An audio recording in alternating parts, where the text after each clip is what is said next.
Just give us your take on, can we get rid of this inflation story from the back of our minds right now in terms of risk, or do you still see that as the #1 problem for markets? Yeah, great question. Clearly, it's on everyone's lips right now where inflation goes. I think the market is moving a little bit from, of course, inflation fears. That will be in the background because we are in a period for higher, for longer, but to growth fears. And what does that mean? Yes, the Fed's on a track where they're going to do, we think, 50 in the next 2 meetings. Very hard for us to see that would change unless something really broke in financial markets. But if you look at longer-term inflation expectations, they've actually come down from about 2.7% to 2.3%. In, like, say, 5 years time period, medium term. And that's a reflection that at least the Fed has talked up the pricing in the market. So, for example, people are expecting by the end of the year to hit 2.75% Fed funds rate. So that's tightening is starting to happen in financial conditions. That's key. Has it been priced fully, though?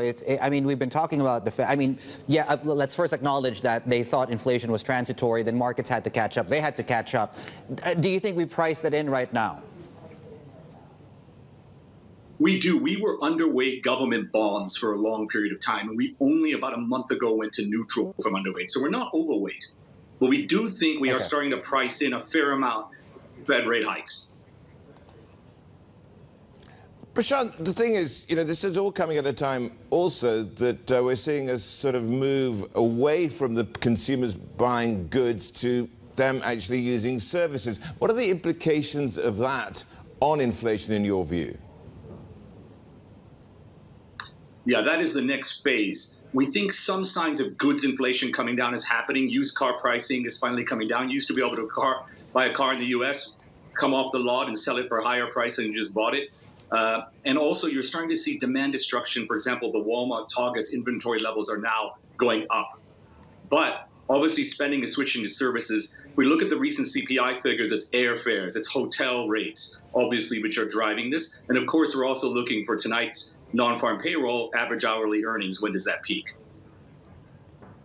Okay, so this brings us nicely just to talk a little bit about some of the themes that investors should be looking at. I mean, we've really been touching on this during the program. We're looking at energy security, food security getting more and more prominent in various countries in this part of the world, then technology security given the supply chain disruptions here as well. How do you actually look at that as an investment opportunity, those three themes? Yeah, these are mega trends. These are long-term themes. So some of them relate to moving your supply chain, which takes 1, 3, 5 years in some cases. But that resiliency, which people are asking for, is definitely happening. So for food security, it's fertilizer, it's improving crop yields, it's agricultural chemicals, areas, spaces that could benefit. For other types of security, cybersecurity offers a big benefiter as well in terms of the online space and the internet space, which is only going to grow with the geopolitical and regionalization we see over time. Energy is front and center, as we know. We are seeing a shift, obviously, in European policy. That's a shift over many decades, which happened in just one weekend. So it's not going to happen overnight. But Germany, for example, building out LNG in the next 2 years, there's going to be huge investment on infrastructure and construction, particularly within Europe, for this shift, obviously, on energy security. So there's some areas you can benefit as well, both on the cyclical side as well as the technology side. Talk to us, Prashant, about this call on high dividend stocks right now. Obviously, price has derated somewhat. You still like, obviously, dividend plays. Just help us understand why you like them now and what would make you change your mind once we start to get the price come off from the bottom.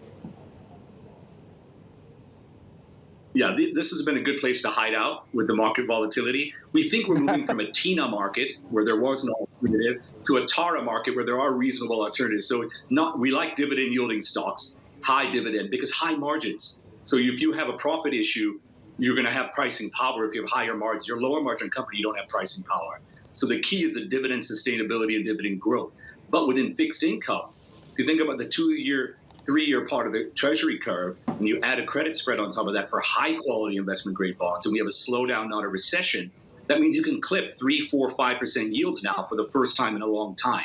So yes, dividend yielding stocks, dividend growth with sustainability, some level of shorter term bond yields for the first time in a while look attractive. So those are defensive areas of the market. I would also highlight healthcare, another defensive sector. It's outperformed the S&P 15% year to date. It has pricing power. It underperformed last year. And of course, it pays good dividend yields and healthy free cash flow.